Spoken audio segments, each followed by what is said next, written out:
Good Tuesday evening and welcome to the NCWLIFE Evening News. I'm Grant Olson. Before we get to today's top news stories, let's take a quick look outside our weather window. And even though we did see some sun early, clouds rolled in throughout most of our day today. This looking back, as you can see Turtle Rock in the kind of the middle part of your screen there, looking from Orondo back towards Turtle Rock. And you can see the low and mid-level clouds out there. Really didn't hold our temperatures back too terribly today, but not a lot of sun out there. But we will see some warming temperatures and maybe some rain showers as we move through the middle and into the end of the week. Here's that forecast for Wenatchee. 65 our high temperature for Wednesday. Look at Thursday, 72 degrees, just about a 20 to 30% chance for showers. 52 our low, and then by Friday to end the week, once again, about a 25 to 30% chance of light showers with highs on Friday right around 67. And we will have much more on your weather forecast coming up a little bit later on. And now a few of the stories we're following for you tonight. An Ellensburg man was killed Monday after the dump truck he was driving crashed into a field off Highway 10 in Kittitas County. And the East Wenatchee Police Chief and Assistant Chief have filed a defamation lawsuit against the union that represents their officers. But first, we begin tonight. An Omak woman was killed and her husband injured in a car crash in northern Douglas County yesterday. Washington State troopers say it happened around 2:17, about 18 miles west of Grand Coulee.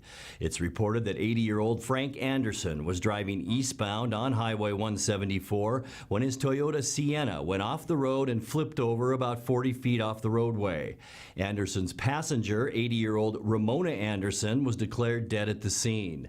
The driver was transported to Central Washington Hospital with undisclosed injuries. An Ellensburg man was also killed Monday after the dump truck he was driving crashed into a field off Highway 10 in Kittitas County. A State Patrol report identified the victim as 43-year-old Scott Thayer. State Patrol troopers say Thayer was traveling eastbound when his truck left the roadway and went down an embankment, striking a barbed wire fence and tree before coming to rest in the field about 7 miles west of Ellensburg. The driver was dead at the scene. The East Wenatchee Police Chief and Assistant Chief have filed a defamation lawsuit against the union that represents their officers, saying false statements made by a union representative have subjected them to public ridicule. Named in the suit by Chief Randy Harrison and Assistant Chief Ray Coble were Union Representative David Simmons and Teamsters Local Number 760. In January, officers approved a no confidence vote against Harrison and Coble by a 16-2 margin. Simmons, after delivering the no confidence letter to the City Council, said in interviews that public safety was threatened by a culture of, quote, hostility, retaliation, and unethical behavior fostered by the chief and the assistant chief. The suit, filed in Douglas County Superior Court, seeks unspecified monetary damages. Coming up next, the Chelan County Jail Work Release Program is back up and running following a brief curtailment due to staffing shortages. Chelan County Port District Commissioner Don Etherington announced he will run for re-election this fall. And the Chelan County PUD is officially moving its operations to Old Station.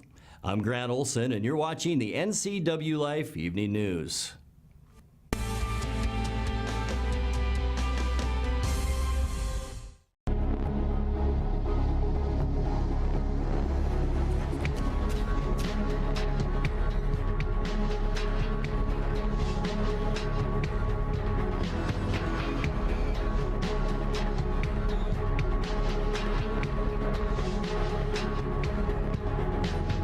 Walkabout Grill, open 7 days a week for lunch and dinner in downtown Wenatchee and now downtown Leavenworth, where eating out is eating healthy.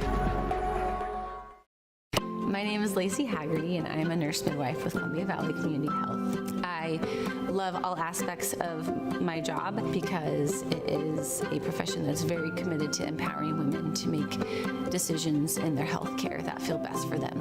It's incredibly valuable to me as a midwife that I get to take care of women throughout their whole lifespan. I hope to see you at a future visit because I know you'll love having midwifery care.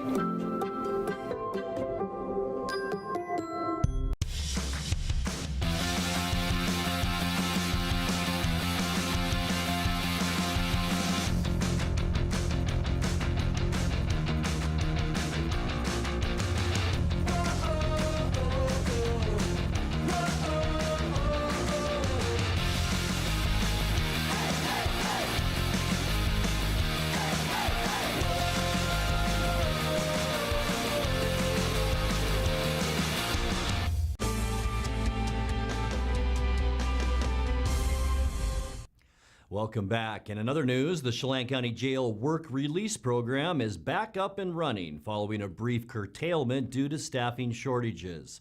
Commissioner Bob Boogert says Jail Manager Bill Larson reported to the board that a limited number of inmates are now available for supervised work crews.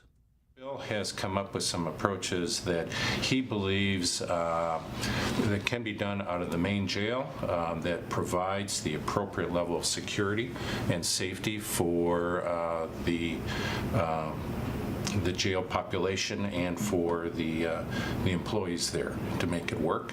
It's a limited program right now. I think it's 9 people that they will take out at a given time to be able to do it, and hopefully they can grow it as the staffing levels increase. Boogert says the inmate work release program will continue to operate out of the main jail building until new safety and security upgrades are completed in the jail annex. Chelan County Port District Commissioner Don Etherington announced he will run for re-election this fall. Etherington is seeking a second 6-year term as the Port's first district commissioner. Etherington said in a prepared statement that the Port has made significant investments in several communities, including the sale of the Peshastin Mill property and the Port's development of the Cashmere Mill District. Etherington also cites the PUD's purchase of property at Old Station for a new consolidated service center as another major accomplishment. The Port also restructured its staff, hired a new executive director, updated its strategic plan, and created the first long-term capital budget. Etherington says the Port's future challenge is to increase and enhance the county's economic vitality while recognizing and protecting the area's unique quality of life. Chelan County County PUD is moving its operations to Old Station. It's now official following action by commissioners at Monday's regular board meeting. Board members unanimously approved a staff proposal to consolidate operations that are now at several sites in Wenatchee and build a combined facility on 19 acres of land on the north side of town. The unanimous vote follows over 4 years of study. Commissioner Gary Arsenault says the district's ratepayers played an integral role in the decision-making progress. He and Commissioner Ann Congdon shared their thoughts on the planning process prior to Monday afternoon's vote. A great deal of effort has been put into the process. Public outreach going back several years. The concept came out of our previous 5-year strategic plan and has been working its way through this process, this outreach process and transparency process, which I think is critical. And I will applaud staff here at the PUD for the significant outreach that's been taken on during this process. Commissioner Congdon is the longest tenured member on the board. She says this is one of the most difficult decisions she's made in her 14 years on that board. This process has been really important for me because I was, I guess I would say I had to be pulled along on this whole project, especially in terms of the headquarters building. And so this process of, the economic analysis, primarily for me, was really, really important. I had to be convinced that this made economic sense. It made sense in every other area, but the economic sense was a hard part for me. I am convinced today. I had a number of meetings with Dan Frazier, who's heading up this project, and he sat down and he went through the numbers and did it repeatedly, and so yeah, we've done the outreach, we've done the economic analysis that includes productivity. I think they went as far as interviewing a lot of the different employees. Then we went to a larger public process with the outreach meetings and took in lots of comments. So it's been a really long and involved process. The next step in the process will be working on final design plans before returning to the board later this year to put the project out to bid. Construction is planned for 2020. The utility is collaborating with the City of Wenatchee, Port of Chelan County, and a range of downtown user groups to start planning for the future of the PUD's 5th Street campus. You're watching the NCWLIFE Evening News. Coming up next, tonight's feature story and your complete local weather forecast. That and much more still to come on the NCWLIFE Evening News. Stay with us.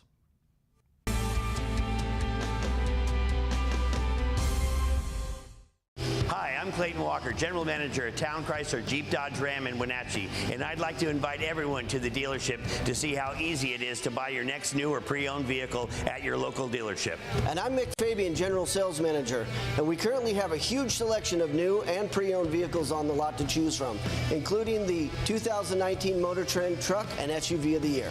So come on down to town and let us earn your business in 2019 at 1001 North Miller Street in Wenatchee. With 15,000 square feet to explore, you'll find something special at the Antique Mall at Cashmere. For the do-it-yourselfers and those with a keen eye for making something old fresh and new again, the Antique Mall at Cashmere is the place to come find your next project. From the coin enthusiasts to avid collectors, Antique Mall at Cashmere has treasures in every corner. Come find your treasure today. Antique Mall at Cashmere's friendly staff is here to help. Stop on by today. I'm working today. I've got some work to do today.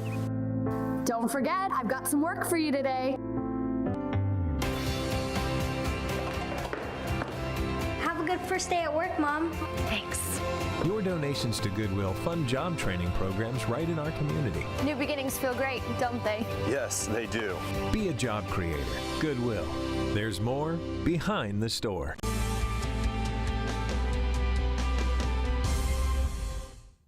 Welcome back to the NCWLIFE Evening News. In tonight's features story, a local family is receiving support in the form of a village, they say, as their son faces surgery for a rare genetic birth defect affecting 1 in 40,000 babies. When we first got pregnant, it was just all the normal excitement of just, we're having a baby. And then when you have that appointment and they're like, there's something wrong, your mind just kind of goes to the worst possibilities and what's going to happen? What's his life going to be like? Is he even going to make it? Seth and Hannah Vedito are the parents of Nathaniel, an 18-month-old who was diagnosed with prune belly syndrome. So when I was 20 weeks pregnant, we went in to find out if we were having a boy or girl, and the thought never even crossed my mind that there'd be something wrong. And then we found out that there was something wrong, but doctors didn't know exactly what it was. So my whole pregnancy, we spent going over to UW every 2 weeks and getting ultrasounds and just monitoring him. And he was born at 35.5 weeks. So he has a condition called prune belly syndrome, which basically just means he has no abdominal muscles, and this causes kidney disease and just urinary tract malformations. Nathaniel spent a month at Seattle Children's after he was born and had a vesicostomy at 2 months old to help prevent urinary tract infections. Hannah says with his health, a lot of questions remain. The doctors can't really tell us what's going to happen. They're going to say, oh, this might happen, and kind of just whatever there is. He doesn't follow the normal, so his immune system is weaker than most kids, so we have to keep him as healthy as possible, and when he's not healthy, it just looks different, and we have to be a lot more careful than a typical baby. The Veditos have received support from the Brave Warrior Project. Started by Erica Mosh, the nonprofit dedicates itself in helping families with children who have chronic healthcare needs, developmental disorders and disabilities, and cancer. The organization puts on special programs and makes warrior boxes full of toys and gift cards for children traveling back and forth from the hospital. Hannah says the project helped bring them strength and a village of help during what could be an isolating time for their family. Armed with the support of their community, Seth says they wanted to give Nathaniel that same strength, starting with his name. And when we found out, we're like, well, he's going to need a strong name, and we really just wanted to have our community be in prayer for him. And so we were like going through the list of names, and nothing really popped out. And then we like kind of went away for a couple minutes, we got our own list, and we came back, and Nathaniel was the first one that kind of like popped out to both of us. And it just kind of grew from there to where he just had to be a fighter from day one. And just seeing all of the things that he's had to go through from his young age, he's just had to have that fighter mentality. And he sure does. Linda Bondo, who's worked at Sage Hills Church with Seth and has transitioned back into local real estate, says she wanted to help the family on their journey. I just want to give back because I've been given so much, and So this was just a really sweet and special opportunity that I just decided I'm going to donate a portion of my real estate commissions that I earn to help them get through all these medical expenses and things that they have to go through. I was so excited when I got an email from Linda, and it was just like, hey, I want to help, like, here's my way of helping. And I was like, what the heck, that seems like a pretty big way to help. And it just is so awesome to have a community around us that supports us and will jump in when there's a need. And even from the time that he was born, with all of the different needs that we've had financially, emotionally, spiritually, just having people there who are on our team and just on our side. Nate is heading into surgery on May 15th to address issues with his urinary tract and help add muscular support to his abdomen. Hannah says this is the first major surgery, and it isn't unusual for children with prune belly syndrome to undergo many surgeries throughout their lives. Backed by a community of family and friends, the couple says they feel they can face anything that comes their way. If anybody wants to support or just follow along with Nate's journey, he's got a Facebook group and an Instagram page, Nathaniel Vedito, Small But Mighty. We post updates there, and during his surgery and in the days of the recovery, that's where you'll find updates on how he's doing. I think we're just so thankful for our community and all the people around coming to help us out, because I just can't imagine like going through all of this without family and friends and our church and our work. And yeah, we've just been really blessed, and it gives us hope for the future, because we're hoping in the future when life's a little bit easier, we can give back like the people have given to us. So. And it's just been fun to watch Hannah through the story, just be able to engage with other moms who are going through similar situations and just help them and walk alongside them as they're processing these things. And it's just really fun to see her grow into that.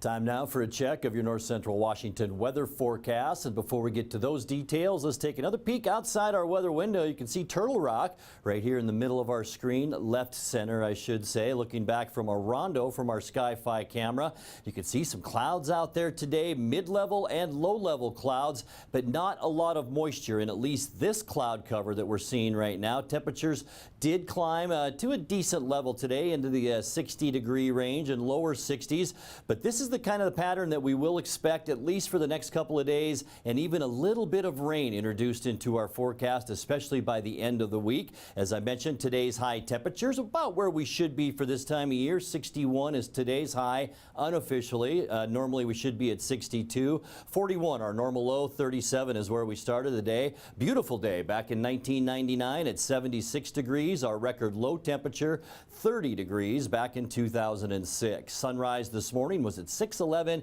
and look at that, sunset now almost 8 o'clock. It's 7:51. Let's put that surface loop in motion and show you what you can expect now. Tonight, mostly cloudy skies. We will see a bit of a west breeze. You can see the isobaric lines of pressure moving through Washington and then coming down into north central Washington will bring us those breezy conditions. Also a little breezy at times for Wednesday. The good news for Wednesday, we will see mostly sunny skies. High pressure will keep most of the clouds up and over us into British Columbia. We'll see temperatures once again in the low 60s, even warmer than that as we move into Thursday. Mostly cloudy skies. We will have a 30% chance of just scattered showers around Washington.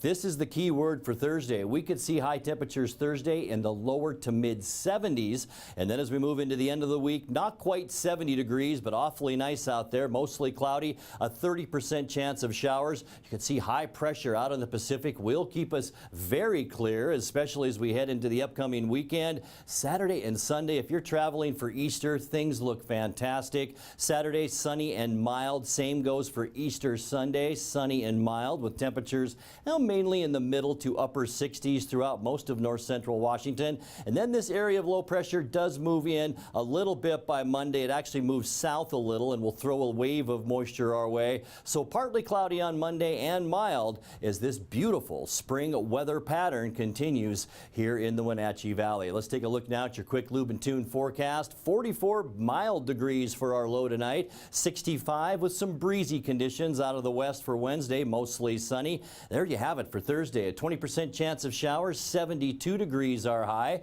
As we move into Friday and the end of the work week, once again a slight chance for a shower and 67 degrees. 64 as we kick off our Easter weekend on Saturday. Easter Sunday looks fantastic with sunny skies and mild conditions. And then by Monday, partly sunny and mild. High temperatures then at 66 degrees. And that's a look at your local weather forecast. Coming up next, tonight's sports report with Eric Granstrom and more as the NCWLIFE Evening News continues right after this.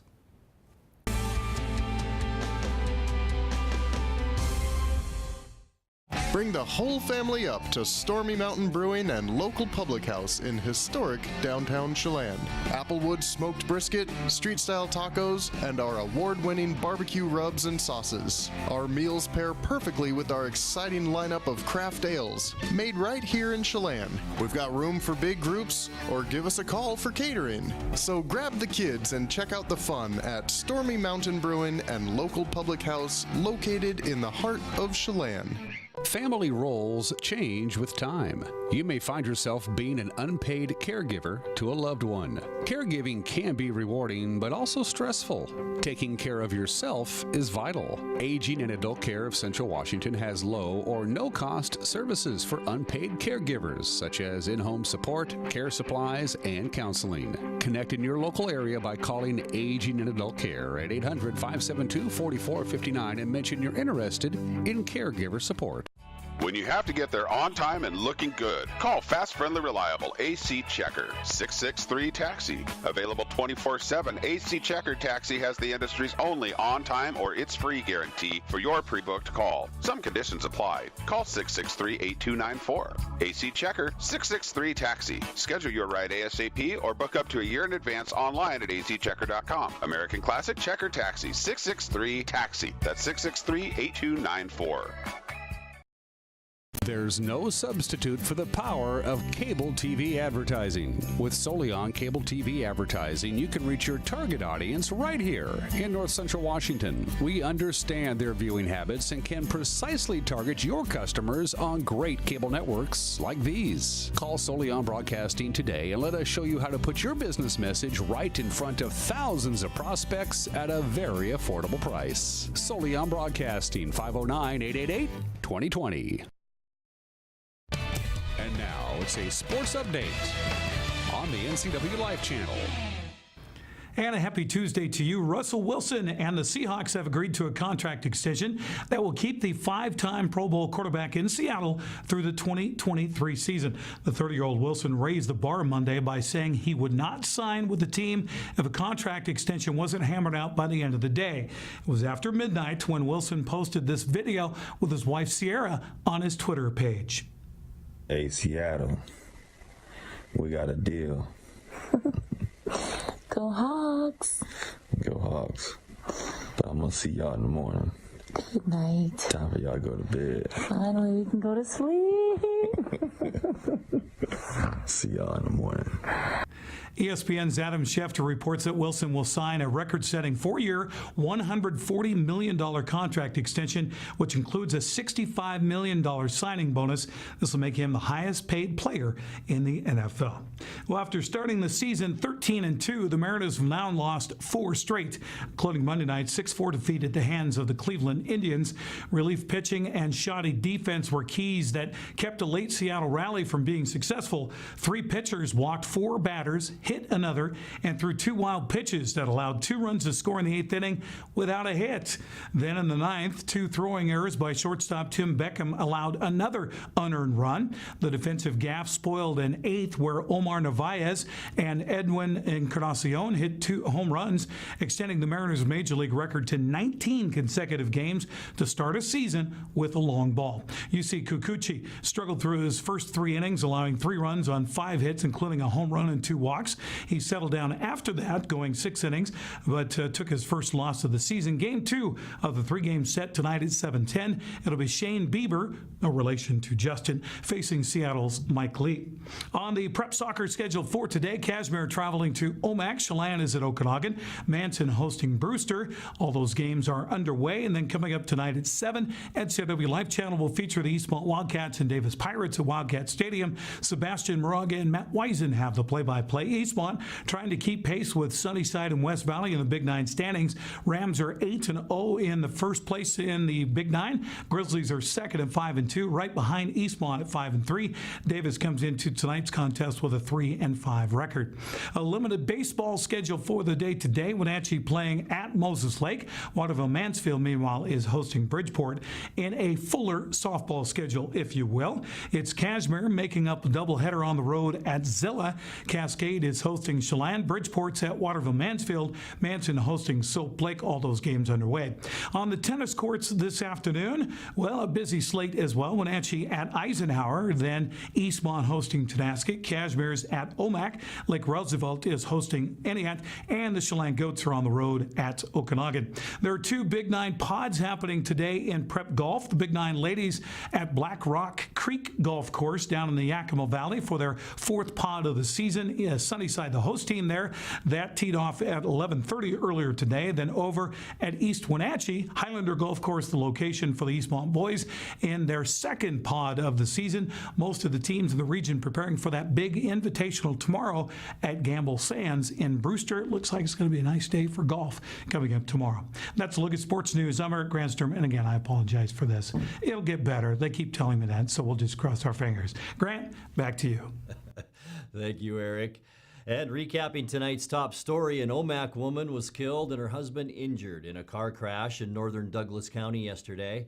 Washington State troopers say it happened around 2:17, about 18 miles west of Grand Coulee. It's reported that 80-year-old Frank Anderson was driving eastbound on Highway 174 when his Toyota Sienna went off the road and flipped over about 40 feet off the roadway. Anderson's passenger, 80-year-old Ramona Anderson, was declared dead at the scene. The driver was transported to Central Washington Hospital with undisclosed injuries. And that's going to do it for our newscast tonight. For more on these stories and other stories from around North Central Washington, you can find us on Facebook or our website at ncwlife.com. And remember, if you see news happening, we'd like to hear from you. You can send us an email at news@ncwlife.com or give us a call at 888-6295. Also, keep it right here on the NCW Life channel tomorrow morning for Wake Up Wenatchee Valley with host Dan Kuntz. I'm Grant Olson. Thanks for joining us. Have a great night.